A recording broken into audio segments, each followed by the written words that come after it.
And if we go down to the edge here, see how it's kind of falling off the margin, the edge of the heart? This is your marginal artery. Marginal artery comes off of the right coronary artery.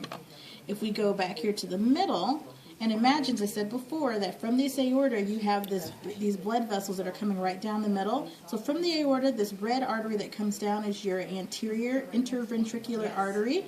And then the blue one that we have, that is your great cardiac vein, or the widowmaker. And if we come from the aorta again, and we go around to the left side of the heart, because this is going to be my heart. I'm going to be your patient, so that's why my left is this heart's left. So we go down the left side. Over here to the side of it is the left coronary artery. And if we go just around the edge, as we keep going around, that's the circumflex. It's circumnavigating this heart. So it's going around the circumference of the heart. That's why we call the circumflex artery. We go around to the back. The swelling is actually supposed to be your coronary sinus. The coronary sinus, where it should empty into, this is the coronary sinus emptying into the right atria. So remember that whole discussion we had about Barbie not being totally anatomically correct? Right. This is kind of the same thing here. This hole should go straight into this guy. So all of the veins of the heart, it empties into this coronary sinus, goes into the right atrium, and then through that pulmonary circuit so it can pick up new oxygen from the lungs.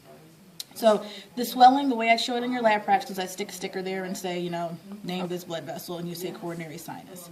The middle cardiac vein is going to be this guy that shoots down here.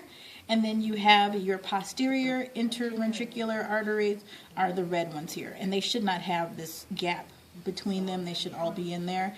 And I'm going to be honest with you, I don't know what this little thing is. Sure what happened. So those are the blood vessels of your of the heart itself. So this, is your right atria, superior vena cava, inferior vena cava. Then you have your tricuspid valve, chordinae tendineae, papillary muscle, all of this muscular ridges in here, trabeculae carneae. You have the myocardium. This is your interventricular septum because it's between the ventricles there.